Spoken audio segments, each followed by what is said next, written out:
Yun pala ang kanilang Uncle Sheldon na sumayaw together with Grimace ng kanyang signature dance move. Pero bago yon, sinundo muna namin si Dylan at pumunta kami sa Shopwise. Nag-ikot-ikot lang din kami at naghanap ng pwedeng pang-gift sa kanya.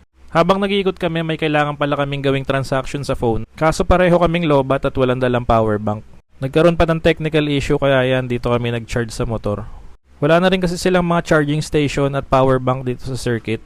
Pero yon, success naman at nakapag-charge kami. At pagtapos namin dyan, namili lang kami ng mga karne. Panay Australian beef na rin ang tinitinda nila dito sa Shopwise. Wala na rin tayo dito mga local na baka.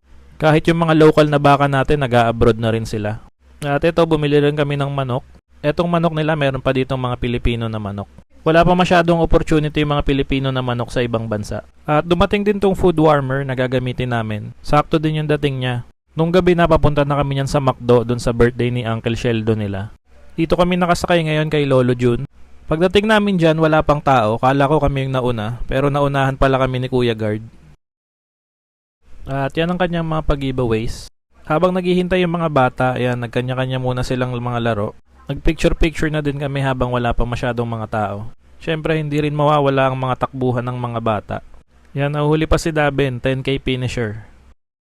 Maya-maya pa nagdatingan na ang mga pinsan at bisita. Ito si Elong at si Marivic. Sinundan din ni Ate Jen at ni Bren. Sunod-sunod na sila nagdatingan at ito na ang birthday boy kasama si Katrina, Landon, and Henley. Hey man, happy birthday! Mas lalo nang natuwa ang mga bata at nag-enjoy at marami na silang naglalaro. Yan, sila yung magkaka-age bracket. Yan, naglalaro si Henley at si Davin. Maya-maya dumating na rin sila Ate Ness at yung family niya. At ito dumating na din si Jan. At ito si Henley, active na active din sa takbuhan. Dumating na rin si Ate April. Unti na lang din ang hinihintay at mag-i-start na yung party. Habang naghihintay, naglaro muna to si Davin at si Landon. Yan, talaga namang napaka-cute ng dalawa. At habang busy ang lahat at maraming ginagawa, biglang may kumatok dito. Meron palang nakulong na crew sa loob. Yan yung mascot nila si Grimace. Kanina pa pala siya dyan. Kaya yan, tumawag kami ng crew para pagbuksan siya. At yan, walang humpay na takbuhan at walang humpay na laro. Kitang-kita naman na enjoy yung mga kids, pero sigurado tulog yan sila mamaya. Hindi pa nag-i-start yung pag-games ng host ng McDonald's, pero ang dami na nilang nalaro. Tingin ko hindi na kailangan ng host kasi yan, puro laro na sila. Game na game din makipaglaro si Landon sa mga kuyas and ate niya. At maya-maya pa yan, nagutom na si Henley. At si Landon naman nung nakakuha siya ng Happy Meal, gusto niya nang lumabas.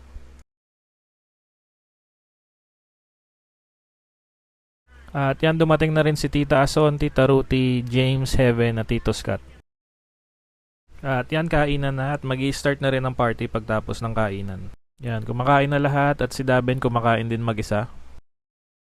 Eto na yung mga party games, boys versus girls. So, yung mga boys yung nanalo dito kaya merong parusa yung mga girls. Yan, pinasayaw lang sila dyan ng jumbo hotdog ng host. Palaro din siya dyan ng Hep Hep Hooray. At etong Bring Me naman para sa mga bata.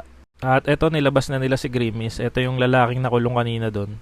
At dito magda-dance off na si birthday boy at si Grimace.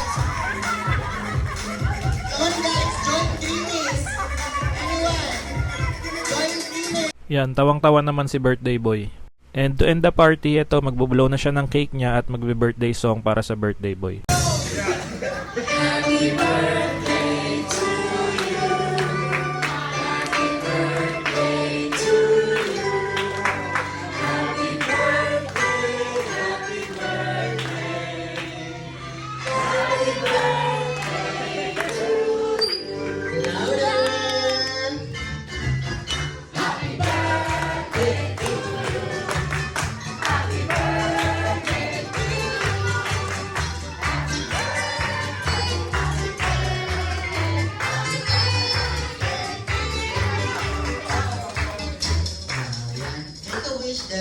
Everybody say, Happy birthday, Sheldon!